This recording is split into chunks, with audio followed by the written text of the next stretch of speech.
welcome. I'm Maeve Ann, and because of the COVID restrictions, I've been asked to interview Mary Felton, my mum, for her first interview as president of WIDA. When did you start dancing? I started dancing about 4 years old. My mother danced and her mother danced. They used to dance in the house, in the cottage. They did house dances and crossroad dancing. And at school, she heard of Irish dancing near where we lived, and I went along. I have very little memory of it, except being in a small house, in a small room, with a dining room table pushed into the corner and loads of kids, as many as could sit on it, sat on it. I learned, maybe I knew it before I came, because my mother danced around the house, I don't know, but I learned the reels and the 8-3s and the side step, and then I can remember learning the fairy reel. I didn't know that's what it was until years later when I learned it, and I thought, why do I know this? And that was why. Wow. But we didn't last there because we moved. So I don't think it would have done terribly well. It wouldn't have, if you think about it. Well, kids are dancing in their kitchens on Zoom now, so do you know what? We've all gone back to returned. basics. Absolutely, absolutely. So who did you go on to dance for then? Oh, I went on to Rory O'Connor. Now that was a few years later, and somebody was going and said Rory O'Connor. Well, he was well known because he was on the radio, dancing on the radio. They used to have Okay. no.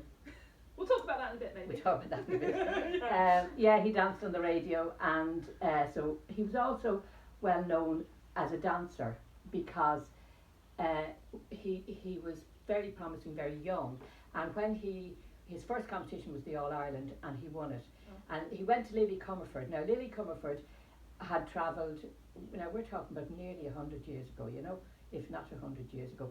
She travelled to Munster to learn from the dancing masters there. Hence the style has still come through. I think we have a kind of a Munster style still. And she used to teach him behind closed doors so people couldn't copy his steps. Wow. Yes, she knew she was onto a good thing. Yeah. And then he won, and so that was it. His name was known. And then when the radio came, he was on that. Yeah. Cool. His name was even better known around the country. So tell me more about the radio. What show was he on? It was a show called Take the Floor, and it was meant to be that they were at a ceilidh and you could hear them going, the noise of the people dancing and the music and all that, and the singers.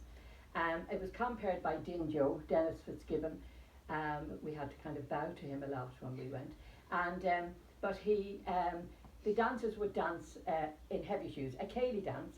Dinjo would call it, and then Rory would always do a solo, and I can remember him doing King of the Fairies. I can remember that on the radio, him dancing King of the Fairies. Traditional version, or I wouldn't have known. It It was on the radio, Well, I recognise the beats. well, to be honest, the dancing had moved on. I can imagine from tradition, but those steps, I dance them for a laugh in the class, and they are one step away from tradition. Do you know what I mean? Yeah. Really, only one step away. So you wouldn't have known. It would have been quite simple anyway. You know. Years later, I myself hammered there was like slatted mats, and they bounced off the wooden floor, and the microphones, which weren't like today, they didn't put microphones on the floor or anything like they do these days, but the microphones could pick up the beats. It was good. You could do everything except talk. So when we did the Siege of Venice, because talk would be picked up, you see. So when we did the Siege of Venice one time, we had we do 3 or 4 times through Dinjo calling it, and then the audience would clap. And then when we did the pass through, the forward and back and pass through, we ended up with 3 opposite 5 instead of 4 opposite 4, with 2 women fighting over the same man in silence. It was fantastic. It was great. You learned a lot. So did you do a lot of shows on the radio and other shows as well? Oh yeah, we did.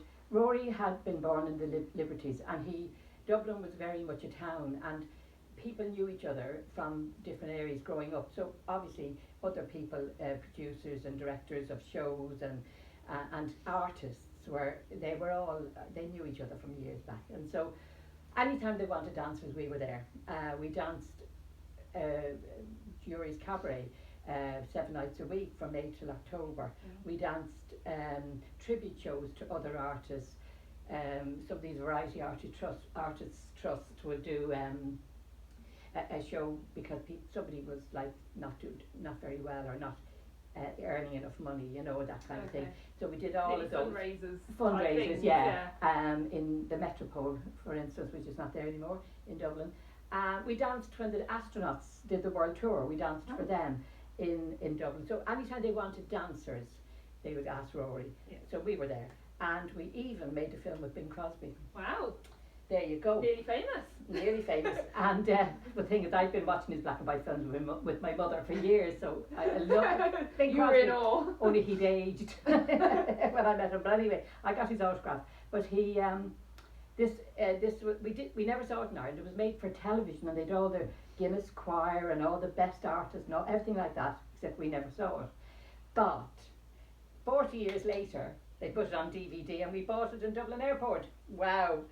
You wouldn't want to watch it. Actually, you used part of it. Yeah, is that yeah, only that was the bit of, they left out, they only did one of our numbers in it. They didn't do the other one that was done in Guinness's because it was in black and white, whereas the rest of the film was in colour. So I don't know what happened there. But we managed to get our hands on it, and Maeve used it in our finals at University of College Limerick when she was doing her final performance. And so so these shows that you've mentioned now are obviously in and around Dublin, but did you go further afield as well? Oh, we did. No, we did, yeah.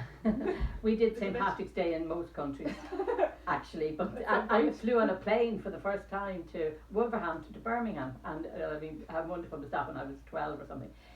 That was great. Yeah. But we also we travelled with Folk Fest. Rory was taught by Lily, as I said, and she formed the Irish Folk Dance Society. Because she thought we should see how we all fit into the world culturally. And he travelled with her, we travelled with Rory, and our dancers do as well. I mean, like everywhere, we take ours have gone to Spain. And they really love it. And they do. It's a great experience mixing with others of like-minded people from around the world, and it's always a very safe environment. I always feel good in it. Yeah, everyone's there for the same reason. Yeah, we're all enjoying music, song, absolutely, dance. Appreciate you. And when I danced as well in the 60s, you know, we're talking about the Beatles, we're talking about all that kind of thing. It wasn't cool to say you did Irish dancing. No. And so we didn't tell people. And then we went abroad. We went to Sidmouth Day or something, and we're signing autographs, and we're like celebrities. So you couldn't go back and tell the people that because they thought you were crazy. You know, how could anybody like Irish dancers? You know. So it was a great world, an escape. It was an escape. You know. Little bubble.